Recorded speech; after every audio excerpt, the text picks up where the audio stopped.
Abrí el sobre que mi abuelo me dejó y descubrí que toda mi familia es una mentira.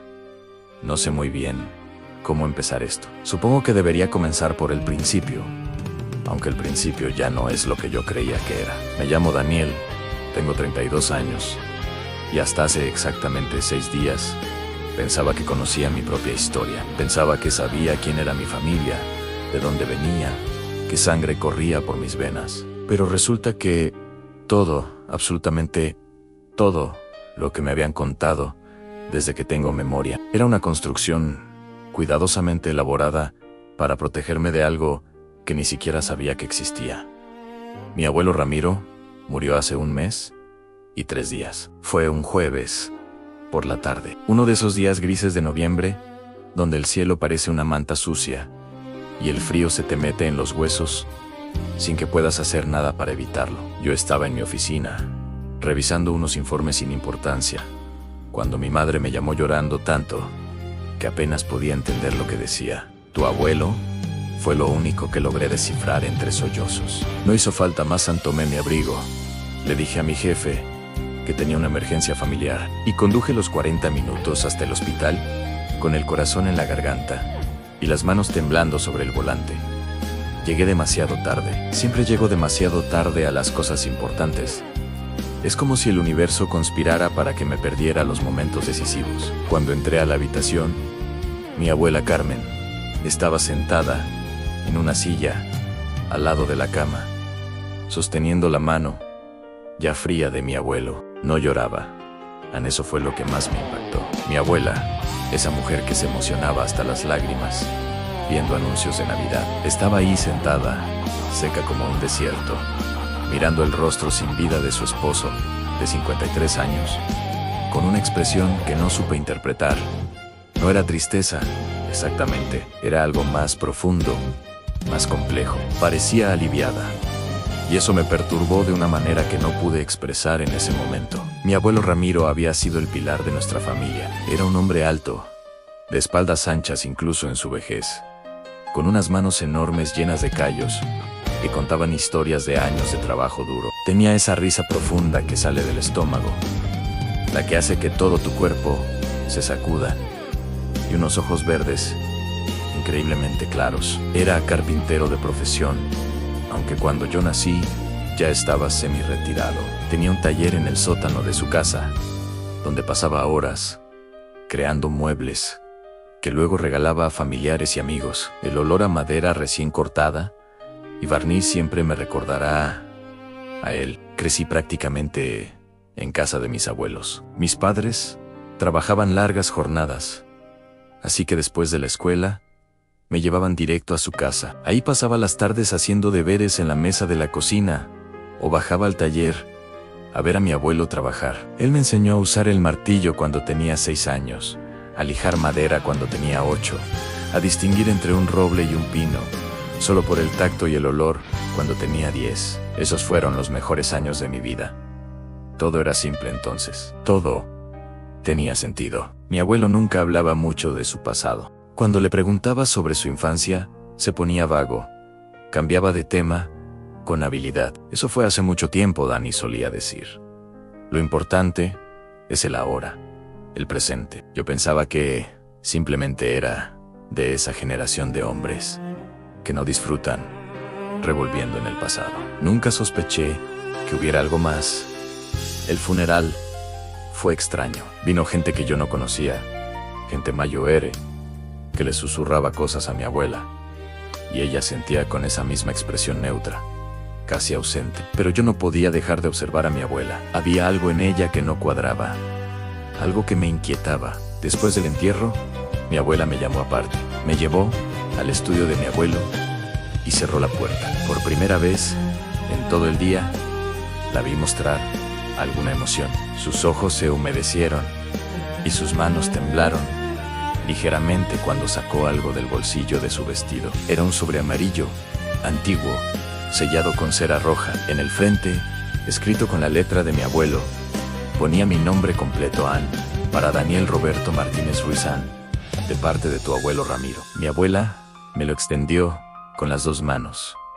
como si fuera algo sagrado o peligroso. Tu abuelo me pidió que te diera esto, dijo con voz ronca, pero con una condición muy específica: no debes abrirlo hasta que yo me haya mudado de esta casa. Fue muy claro al respecto. Cuando Carmen ya no viva aquí, me dijo. Entonces, y solo entonces, Daniel puede abrir el sobre. ¿Por qué?, pregunté, sintiendo el sobre más pesado de lo que esperaba. ¿Qué hay aquí? ¿Por qué no puedo abrirlo ahora? A mi abuela negó con la cabeza. No lo sé, cariño. A tu abuelo no me lo dijo. Había cosas en la vida de Ramiro que él guardaba para sí mismo, y aprendí hace mucho tiempo a respetar esos espacios. Pero me hizo jurar que te lo entregaría con esa condición. La miré, buscando alguna pista, pero su mirada era impenetrable. ¿Cuándo vas a mudarte?, le pregunté. Pronto, respondió, mirando por la ventana. No puedo quedarme aquí sola. Calculo que en unas semanas estaré fuera. ¿Unas semanas?, repetí. Sí. Ah, no, mucho más. Me puso una mano en el hombro y me apretó con fuerza.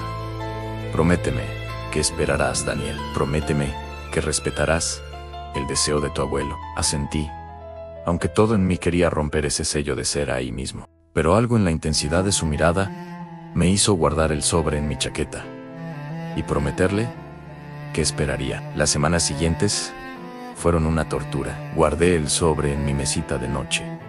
Cada noche sabía que estaba ahí. Me despertaba pensando en él, imaginando que podría haber escrito mi abuelo. Dinero, un secreto de familia. ¿Por qué tenía que esperar a que mi abuela se mudara? Intenté buscar pistas. Le pregunté a mi madre sobre la juventud de mi abuelo, pero ella sabía menos que yo. Tu abuelo nunca hablaba de antes de conocer a tu abuela, me dijo. Crecí sabiendo que había cosas de las que no se preguntaba. ¿Nunca te pareció raro?, insistí. Mi madre se encogió de hombros. No lo sé, hijo. Cada familia tiene sus peculiaridades. Tal vez simplemente preferían no recordar, pero yo no podía dejarlo ir. Empecé a prestar más atención a los detalles. Me di cuenta de que no había fotos de mi abuelo de antes de los 30 años. Nada de su infancia, nada de su adolescencia. Las fotos más antiguas eran de su boda, donde aparecía un Ramiro de unos 32 años. ¿Dónde estaban las fotos de bebé? ¿Las fotos escolares? No había nada. Era como si mi abuelo hubiera nacido a los 30 años, sin pasado. Mi abuela finalmente se mudó 3 semanas y 4 días después del funeral. Fue un domingo lluvioso. Parecía aliviada de irse, como si se estuviera quitando un peso de encima. Cuando todo estuvo listo, me llamó aparte. Ya puedes abrirlo, me dijo. Tu abuelo estaría contento de que hayas esperado. Eres un buen chico, Daniel. Esa noche, de vuelta en mi apartamento, me senté en el borde de mi cama, con él sobre amarillo. Afuera llovía con fuerza. Mis manos temblaban. No sé por qué estaba tan nervioso, pero algo en mi interior sabía que lo que estaba a punto de descubrir cambiaría todo.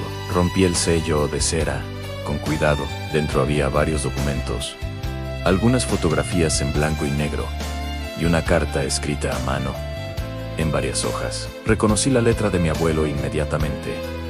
Empecé a leer. Mi querido Daniel, comenzaba: si estás leyendo esto, significa que ya no estoy en este mundo y que tu abuela Carmen finalmente ha dejado nuestra casa. Sé que esta condición debe parecerte extraña, pero tiene un propósito. Lo que estoy a punto de revelarte es algo que hemos guardado durante más de 50 años.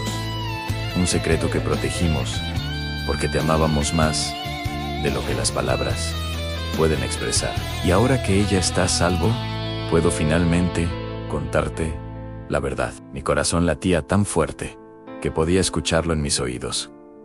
Continué leyendo. Lo primero que debes saber es que Ramiro Martínez no es mi verdadero nombre. Nací como Vicente Solano Ibarra, en un pueblo pequeño de Extremadura, en 1931. Mi padre era maestro de escuela y mi madre costurera. Tuve 2 hermanos mayores, Alfonso y Teresa. Pero esa familia, esa vida, terminó cuando yo tenía 19 años, en circunstancias que me han perseguido cada día. Desde entonces, Dejé de leer. ¿Qué? ¿Mi abuelo no se llamaba Ramiro Martínez? Había cambiado su identidad.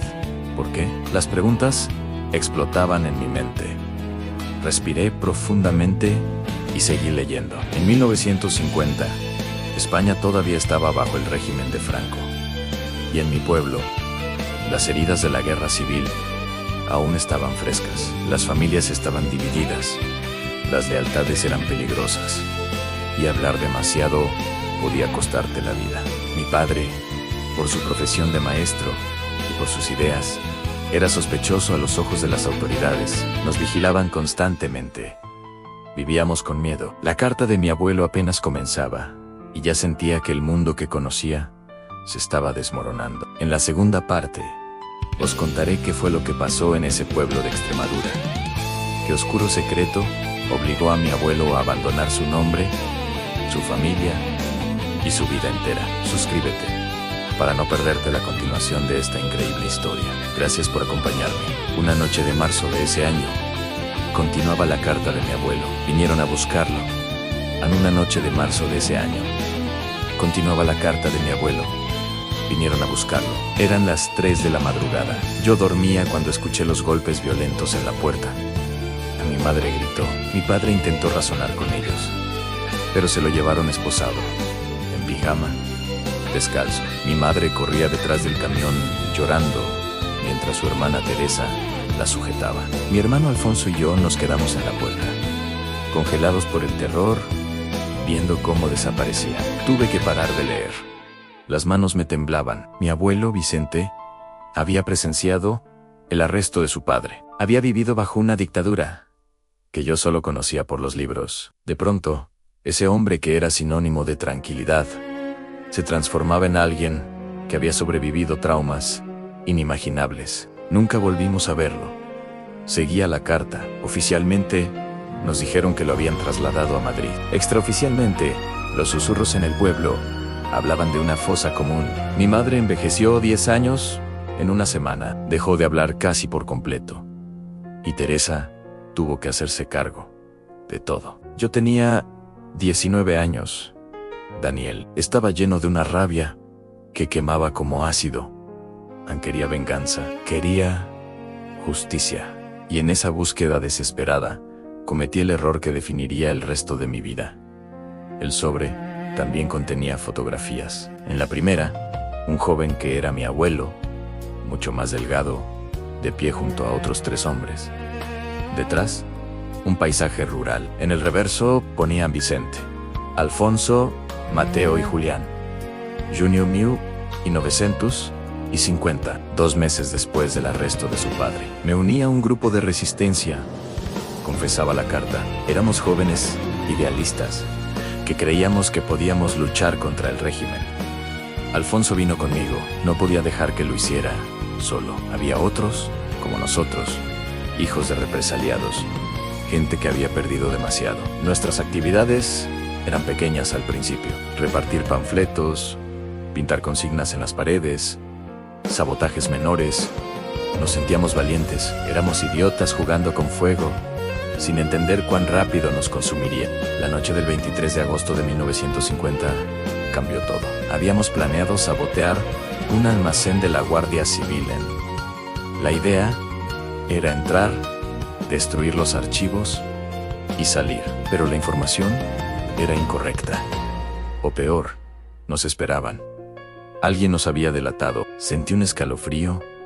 Sabía que algo terrible había pasado esa noche. Todo salió mal desde que Alfonso forzó la cerradura. Escribí a mi abuelo y podía sentir el peso de la culpa en cada palabra. Las luces se encendieron. Sonaron gritos. Alguien disparó. No sé quién fue primero. El ruido era ensordecedor. Humo, gritos, caos total. Corrimos. Dios mío, ¿cómo corrimos? Alfonso delante de mí, Julián a mi lado. Podía escuchar las botas de los guardias pisándonos los talones. Sus voces gritando ¡alto! Los disparos iluminaban la noche. Llegamos al río Guadiana. Alfonso se tiró primero. Julián dudó un segundo demasiado largo. Le dispararon en la espalda. Lo vi caer y vi la expresión de sorpresa en su rostro. Tenía 18 años. 18. Tuve que levantarme. Mi respiración estaba acelerada. Mi abuelo había visto morir a un amigo. Había estado en un tiroteo, en un fugitivo. Nada de esto cuadraba con el hombre tranquilo que me enseñaba a lijar madera en su taller. Volví a la carta en mí. Tiré al río, detrás de Alfonso. El agua estaba helada, oscura. La corriente me arrastró. Tragué agua. Me golpeé contra rocas. Pensé que me ahogaría. Pero llegué a la otra orilla, kilómetros río abajo. Alfonso estaba allí, tosiendo agua, sangrando de un corte en la frente. Mateo nunca apareció. Nunca supimos si lo capturaron o si se ahogó. Caminamos durante 3 días, escondiéndonos. Teníamos hambre, frío. Estábamos aterrorizados. Alfonso desarrolló fiebre por la herida. Deliraba. Llamaba a nuestra madre. Yo lo arrastraba, prometiendo que todo estaría bien, aunque sabía que mentía. Al 4.º día, llegamos a un pueblo donde un viejo amigo de mi padre nos escondió en su granero. Nos dijo que la Guardia Civil nos buscaba por todo Extremadura, que habían interrogado a mi madre y a Teresa, que Julián había muerto y lo habían dejado en la plaza del pueblo como advertencia, que si nos capturaban, nos fusilarían sin juicio. Otra fotografía cayó de entre las páginas. 2 jóvenes demacrados, irreconocibles. El reverso decía nuevos documentos. Octubre 1950, An Ramiro y Roberto Martínez. Nuestro contacto tenía conexiones para falsificar documentos, explicaba la carta. Vicente y Alfonso Solano murieron oficialmente ese agosto. En su lugar nacieron Ramiro y Roberto Martínez, 2 hermanos huérfanos del norte. Pasamos 2 meses aprendiendo nuestras nuevas vidas, practicando nuestras nuevas identidades. Alfonso, ahora Roberto, se fue a Barcelona. Yo, ahora Ramiro, vine aquí. No nos volvimos a ver durante 8 años. Era demasiado peligroso. Tuve que dejar morir a mi hermano, a mi madre, a Teresa, a Vicente Solano. Construí una nueva vida sobre los huesos de la anterior. Ahora entendía por qué mi abuela se había mudado. Mi abuelo la había protegido, incluso desde la tumba. Conocí a tu abuela en 1953, continuaba la carta, y el tono se volvía más cálido. Trabajaba como carpintero. Carmen trabajaba en la oficina de la misma fábrica. La primera vez que la vi, estaba organizando archivos, con un lápiz entre los dientes. Era la mujer más hermosa que había visto. Le mentí desde el principio, sobre mi nombre, mi pasado, mi familia. Le dije que era huérfano. Y la parte terrible, Daniel, es que no todo era mentira. Realmente no tenía a nadie. Había matado a Vicente Solano para que Ramiro Martínez pudiera sobrevivir. Nos casamos en 1955 en una boda pequeña, sin familia de mi parte. Su padre desconfiaba de mí, un hombre sin pasado, pero Carmen me amaba, y eso fue suficiente. Nunca le conté la verdad. ¿Cómo podría? Hola, amor, por cierto, mi nombre no es Ramiro, y tengo un hermano escondido que oficialmente está muerto. Era imposible. Tu madre nació en 1957, el día más feliz y aterrador de mi vida. Mientras sostenía a esa criatura, pensé, ¿qué derecho tengo yo de ser padre? Yo, un fugitivo, un mentiroso. Pero también pensé, haré todo para darle la vida que yo perdí, para protegerla de todo lo que llovía. Y lo hice, Daniel. Construí una vida normal, estable. Me convertí en Ramiro Martínez tan completamente que a veces pasaban meses sin que pensara en Vicente Solano. Trabajé duro, ahorré, compré la casa. Fui un esposo fiel, un padre presente, un abuelo dedicado. Enterré mi pasado tan profundamente que casi olvidé que existía. Casi, pero no del todo. Porque hay cosas que nunca puedes olvidar. El rostro de Julián cayendo, la fiebre de Alfonso en ese granero. La última vez que vi a mi madre, con los ojos vacíos de tanto llorar. Esas cosas viven en ti. Esperan los momentos de silencio para recordarte quién realmente eres. Este es solo el comienzo del viaje. Hay más por descubrir en la historia de mi abuelo, y voy a llegar hasta el final. Si quieres saber cómo continúa esta historia, no olvides suscribirte y activar las notificaciones. Gracias por acompañarme. En 1961, recibí una carta de Roberto Alfonso, mi hermano Nera, breve. Me decía que nuestra madre había muerto en cáncer en Teresa. La había cuidado hasta el final. Nadie sabía dónde estábamos Alfonso y yo. Éramos fantasmas para nuestra propia familia. Mamá murió creyendo que sus hijos varones habían sido ejecutados o se habían ahogado en el río aquella noche terrible de agosto. Me levanté y fui a la cocina por un vaso de agua. Mis manos temblaban. No podía procesar lo que acababa de leer. Mi bisabuela había muerto pensando que sus hijos estaban muertos. ¿Y mi abuelo? Mi abuelo había vivido con esa culpa durante más de 50 años. ¿Cómo pudo soportarlo? Volví al salón. No podía seguir leyendo en la cama. Necesitaba más espacio. Teresa nunca se casó. Continuaba la carta. Se quedó en el pueblo, trabajando como costurera, igual que mamá. Roberto me contaba todo en sus cartas esporádicas, y cada noticia era como un cuchillo en el corazón. Nuestra hermana había sacrificado su vida por cuidar de una madre rota, por nuestras decisiones impulsivas de muchachos que jugaban a ser revolucionarios. En 1968, Teresa también murió. Un accidente, según Roberto, cayó por las escaleras de su casa. Solo tenía 38 años. No pude ir al funeral, no podía arriesgarme. Ramiro Martínez no tenía ninguna conexión con ese pueblo. Vicente Solano estaba muerto, así que me quedé aquí, callado, mientras mi esposa y mis hijas me preguntaban por qué estaba tan triste. No podía decirles que estaba llorando a una hermana que ellas nunca sabrían que tuve. Roberto y yo nos vimos por primera vez desde nuestra huida en 1958. Nos encontramos en un café en Valencia. Casi no lo reconocí. Había engordado, perdido el pelo. Se encorvaba como un anciano. Pero cuando sonrió, ahí estaba mi hermano. Nos abrazamos y lloramos en medio del café, sin que nos importara nada.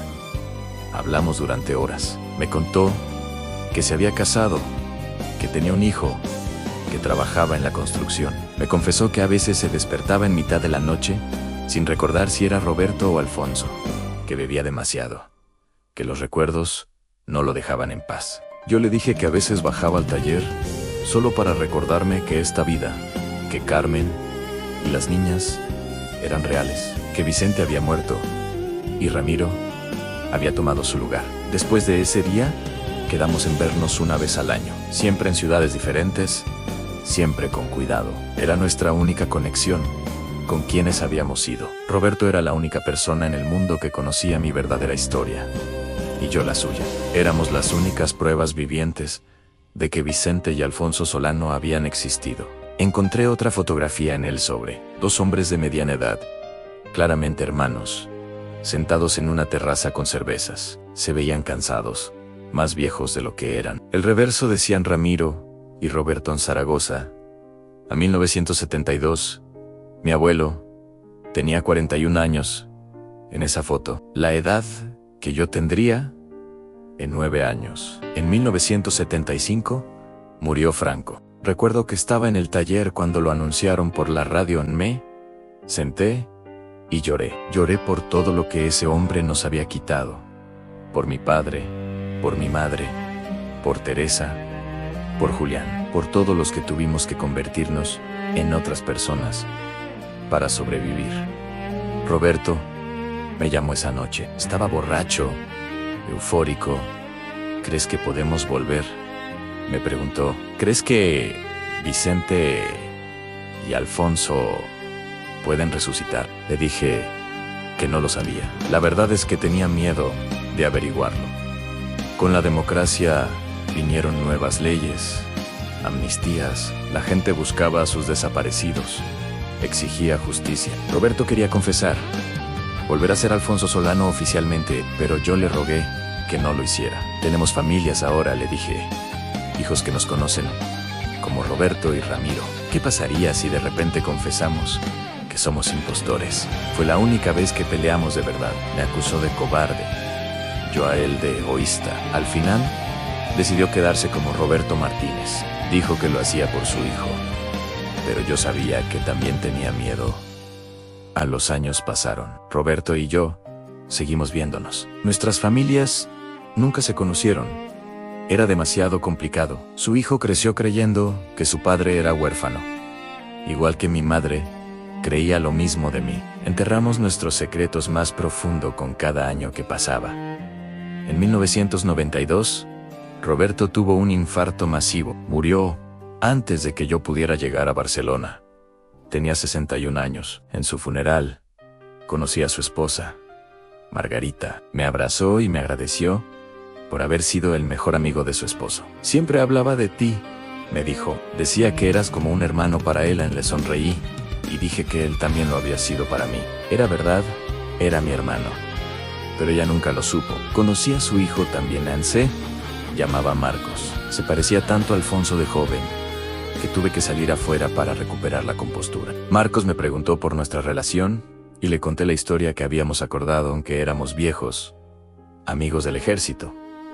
Otra mentira sobre una montaña de mentiras. Después del funeral, caí en una depresión profunda. Tu abuela estaba preocupada. Pensaba que era solo por perder a un amigo, pero era mucho más que eso. Había perdido al último testigo de mi verdadera existencia. No quedaba nadie en el mundo que supiera que Vicente Solano había vivido. Estaba completamente solo con mis secretos. Ice. Otra pausa. Eran las 2 de la madrugada. No podía parar de leer. Necesitaba saber el final. Entender por qué mi abuelo me había elegido a mí. Ahora llegamos a la parte más importante, Daniel. Continuaba la carta. La razón por la que te estoy contando todo esto. Cuando naciste, algo cambió en mi ente. Sostuve en brazos y pensé, este niño merece saber la verdad. No ahora, pero algún día. Tú eras mi segunda oportunidad. La oportunidad de que al menos una persona supiera quién fui realmente. He observado cómo crecías, Daniel. Eres inteligente, compasivo. Eres todo lo que yo quise ser. Veo en ti la posibilidad de romper este ciclo de secretos.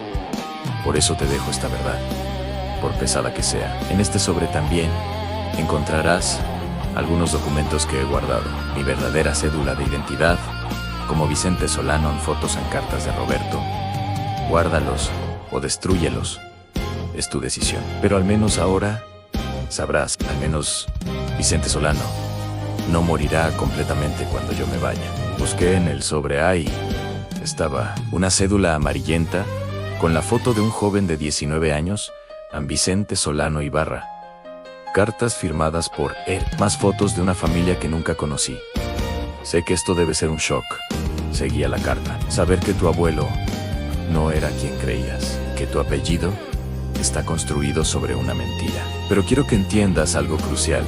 Daniela, aunque mi nombre era falso, mi amor por ti siempre fue real. Cada momento que pasamos juntos, cada lección, cada abrazo, eso era real. Ramiro Martínez fue una construcción, pero los sentimientos, el amor, todo eso era genuino. Soy la prueba de que puedes reinventarte.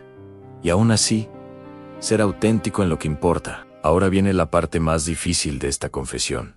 Continuaba mi abuelo, en lo que claramente eran las últimas páginas de su carta. La razón por la que pedí específicamente que tu abuela se mudara antes de que abrieras esto. Verás, Daniel, tu abuela Carmen sabe la verdad. La ha sabido durante 42 años. Me quedé helado. ¿Qué? Releí esa última frase 3 veces. Mi abuela sabía. Todo este tiempo, ella sabía. Se lo confesé en 1983. Explicaba la carta. Habíamos estado casados 28 años. Una noche, después de uno de mis encuentros anuales con Roberto, llegué a casa y simplemente no pude seguir mintiéndole en sí. Lo conté todo. Le mostré mi verdadera cédula de identidad. Le hablé de Vicente, de Alfonso, de lo que hicimos, de por qué huimos. Pensé que me dejaría. Pensé que me odiaría por haberle mentido durante casi 3 décadas. Pero tu abuela, esa mujer extraordinaria, me escuchó en silencio durante horas. Lloró.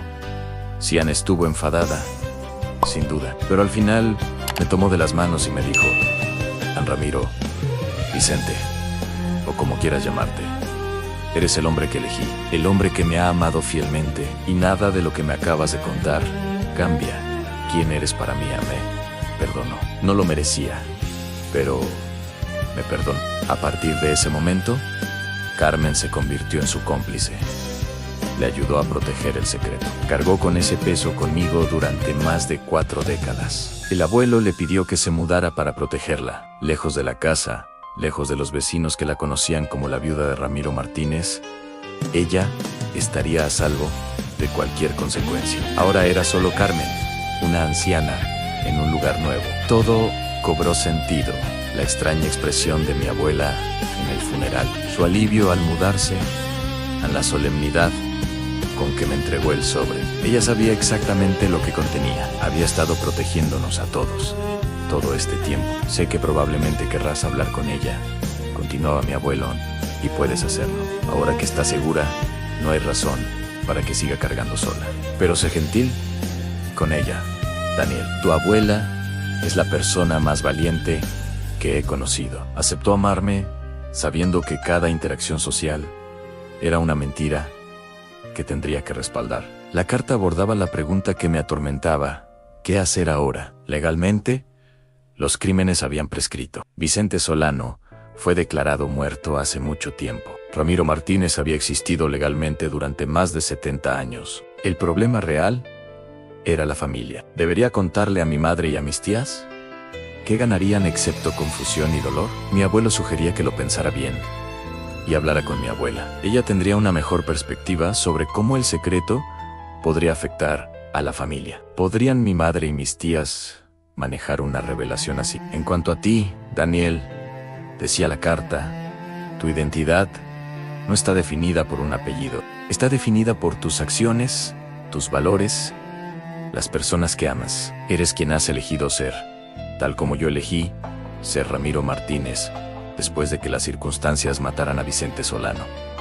Luego vino otra revelación. Había una caja fuerte en el banco a su nombre. La llave estaba pegada en la última página del sobre. La busqué y efectivamente, allí estaba una pequeña llave dorada. Dentro de la caja, según la carta, encontraría documentos originales de la familia. Solano, las cartas de Roberto y algo de dinero suficiente para viajar a Extremadura, a su pueblo natal, si decidía buscar a la familia que le fue arrebatada. La elección era mía. Daniel, mi querido nieto, escribía al final: he vivido dos vidas.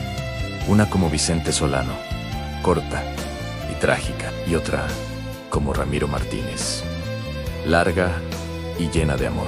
Si pudiera elegir, elegiría la segunda 1000 veces, porque me dio a tu abuela, a tu madre y a ti. Los errores que cometí como Vicente han vivido conmigo cada día. El rostro de Julián cayendo, los gritos de mi madre. Pero Ramiro Martínez hizo algo bueno con la vida que Vicente ya no podía vivir. Construyó una familia, amo completamente. Y creo, espero, que eso cuenta para algo. Te dejo esta verdad no como una carga, sino como un regalo.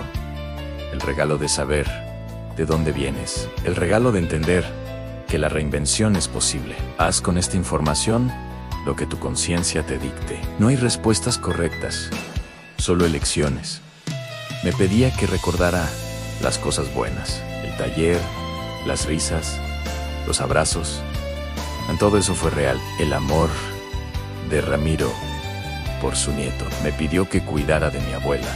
Y finalmente, me dijo que viviera mi propia vida auténticamente. Sé valiente donde yo fui cobarde. Sé honesto donde yo mentí. Sé la mejor versión de ti mismo. Te amo, Daniel. Ramiro Martínez te ama. Vicente Solano, desde donde sea que los muertos observen, también te ama. Tu abuelo, en todos los sentidos que importan. Ramiro Martínez Vicenci Solano y Bajao. Dejé caer la carta y las lágrimas que había contenido finalmente brotaron. Lloré por mi abuelo, el joven Vicente, que vio morir a su amigo. Lloré por mi bisabuelo, arrastrado en la noche. Lloré por mi abuela Carmen, que cargó un secreto por más de 40 años. Y lloré por mí, por la pérdida de la simpleza, por el peso de saber demasiado. Eran las 4:30 de la madrugada. Me sentía vacío, pero extrañamente liberado. Volví a guardar todo en el sobre. Iría a visitar a mi abuela. Teníamos mucho de qué hablar. No sabía qué haría, si buscaría a la familia Solano, si le contaría a mi madre. Pero mi abuelo tenía razón. Tenía que hablar con mi abuela primero. Me quedé dormido con la primera luz del amanecer, soñando con un joven llamado Vicente, que corría en la noche, perseguido por fantasmas. Y en el sueño, yo corría con él, ayudándolo a cargar un peso que nunca debió llevar solo. Al despertar al mediodía, lo primero que hice fue llamarla. Abuela, le dije, necesito verte. Abrí el sobre. Hubo un largo silencio. Luego, con una voz que era mitad alivio y mitad aprensión, respondió: ven cuando quieras, cariño, te estaré esperando.